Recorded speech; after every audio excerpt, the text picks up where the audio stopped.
What is it that you see that stands out now about Rahul Gandhi? Somewhere, he's been branded as Pappu. People felt he really didn't have it.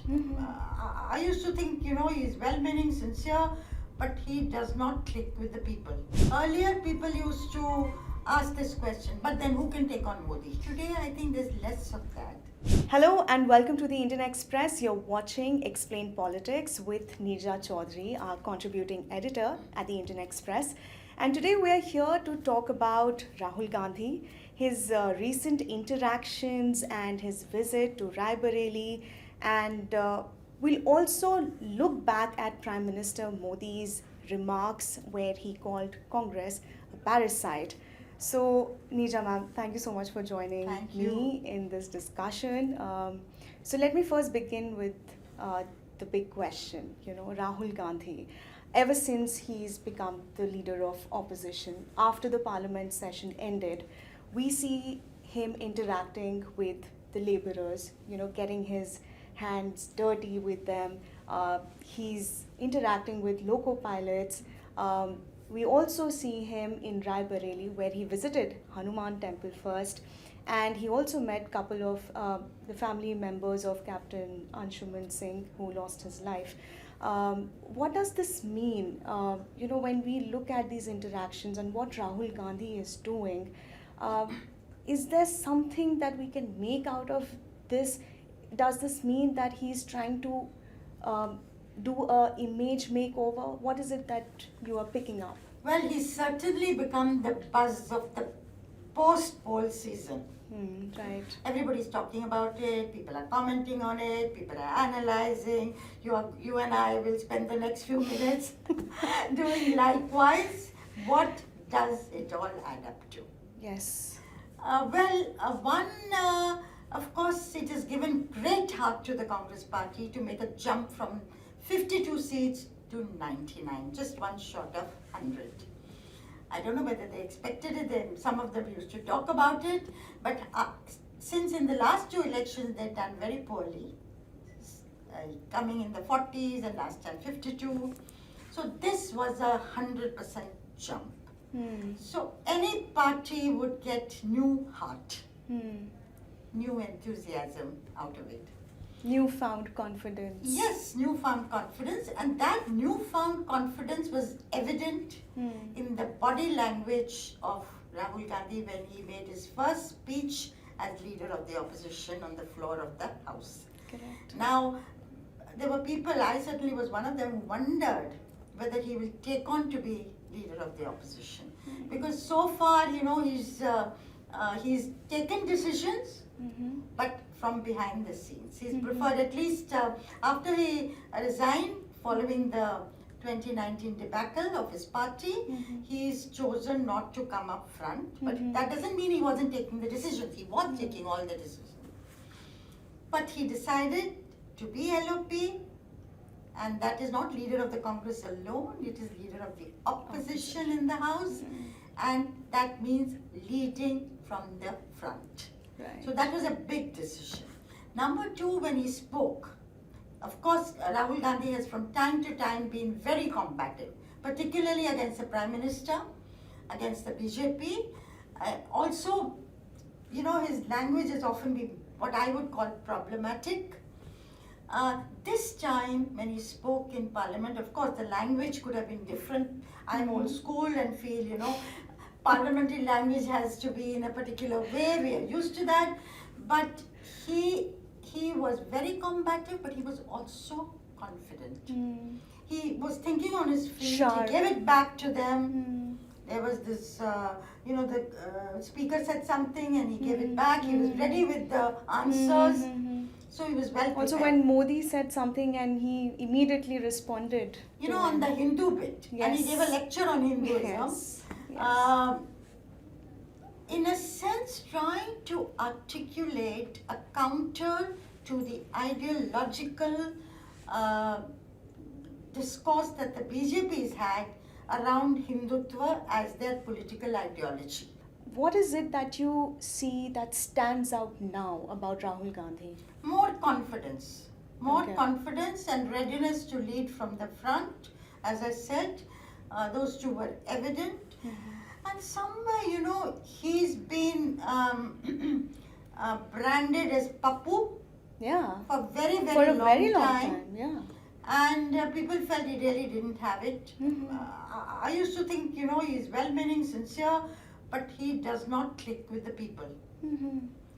But somewhere that has begun to shift. Mm.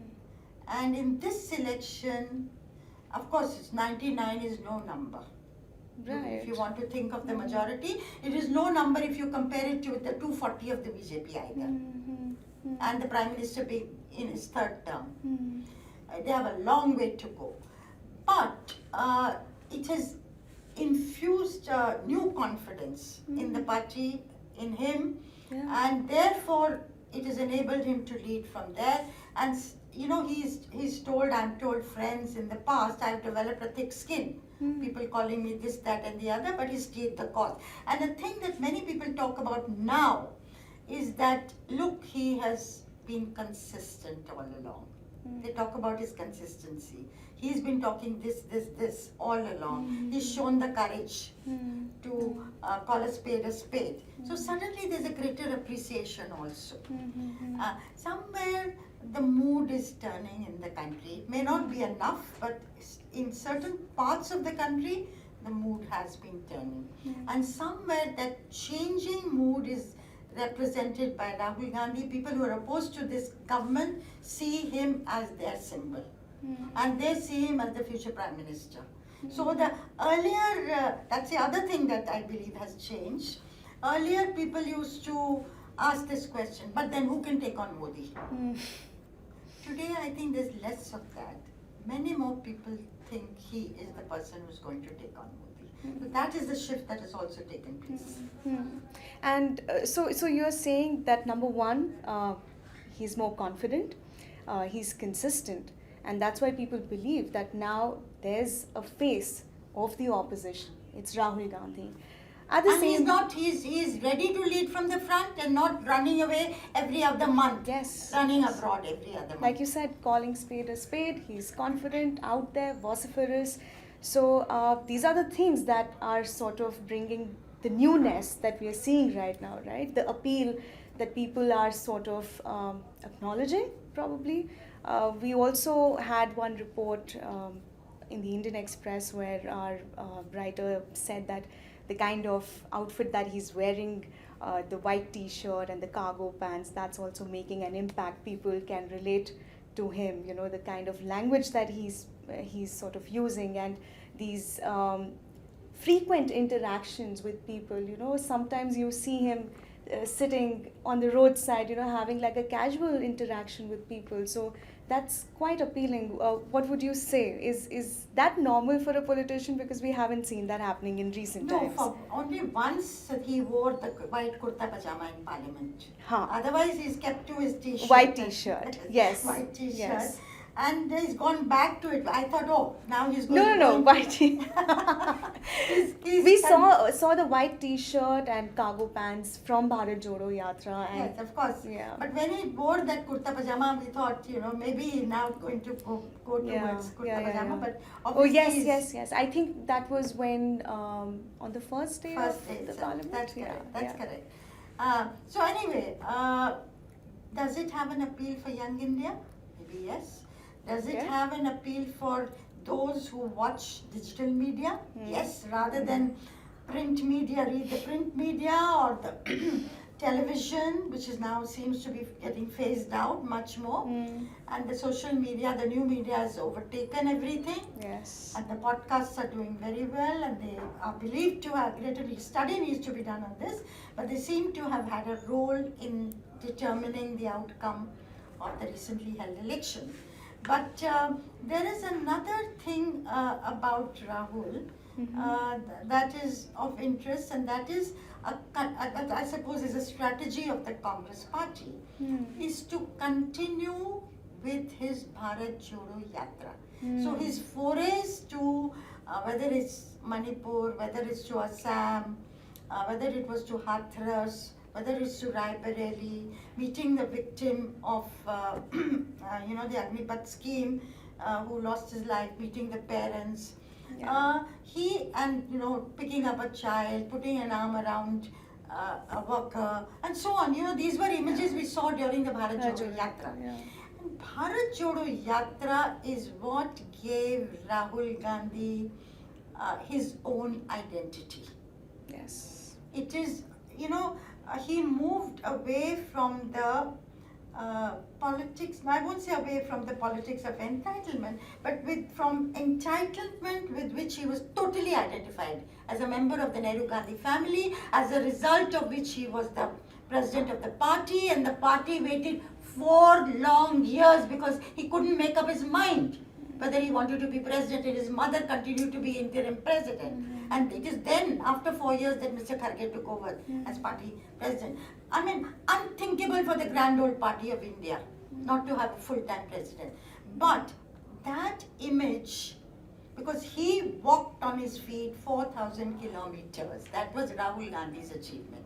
And that is what people registered. I know wherever I went, when I tracked the yatra, but otherwise also people would say he need not have done this, and he came to us walking.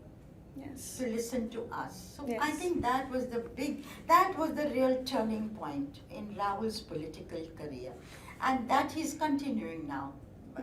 After Parliament, he's gone into different areas and giving out the signal. I'm there. I'm going to listen to you. I'm going to raise your problems in Parliament. So let's see how this actually takes shape. Yeah. But can his success go to his head? Can he overlead I have a the feeling situation? no, probably. I don't know. I don't know. I give this example, for instance, that he made so much of Hinduism being different from Hindutva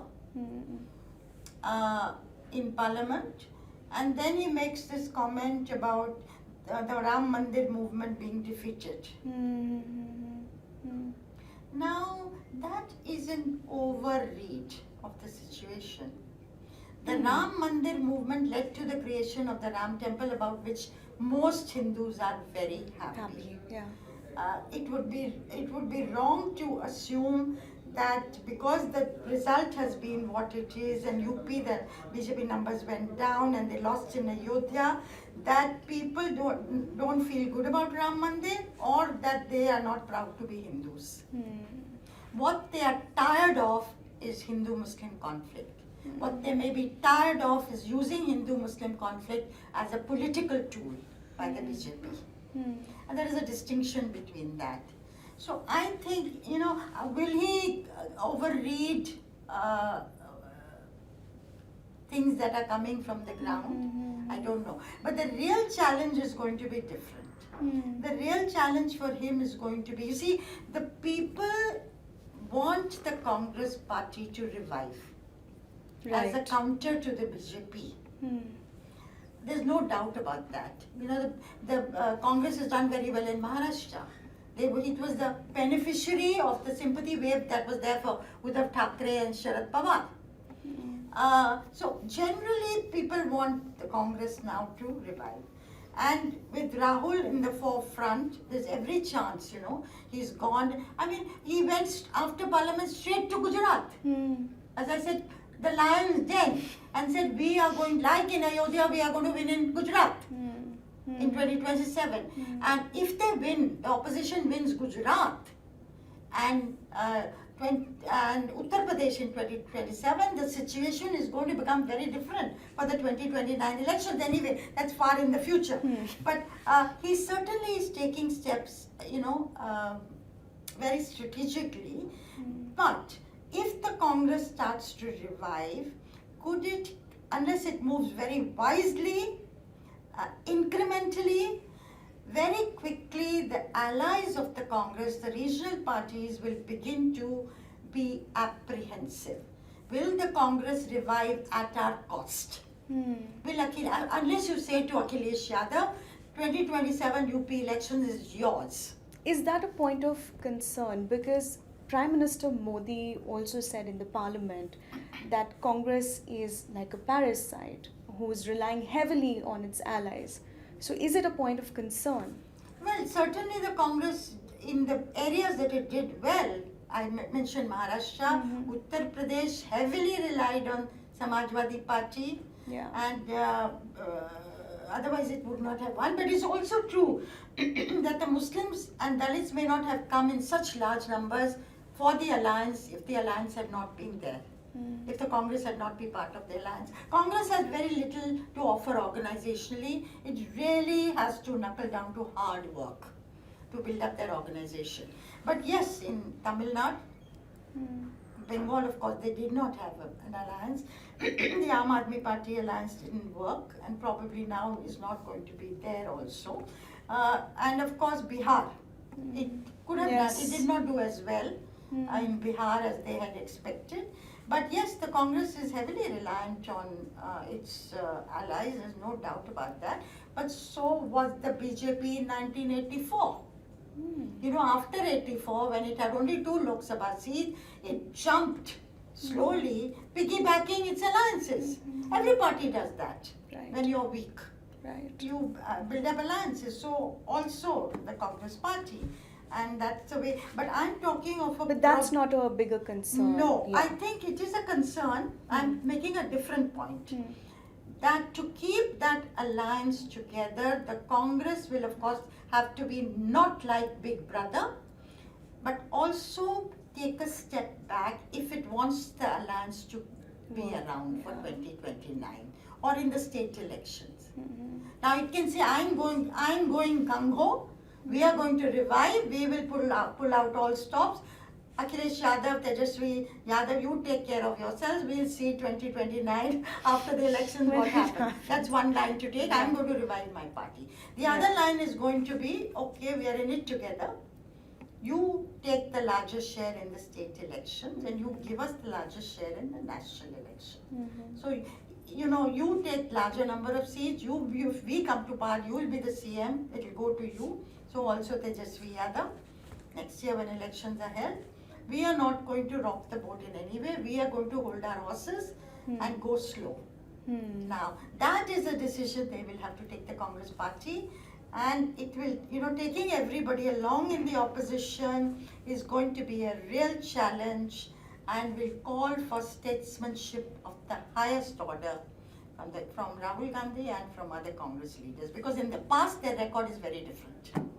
What was the record like? Record is to be Big Brother. We are now reviving. We are the Big Brother. We are not going to give in to any of this. We will bargain hard with you, and therefore alliances could break as a result.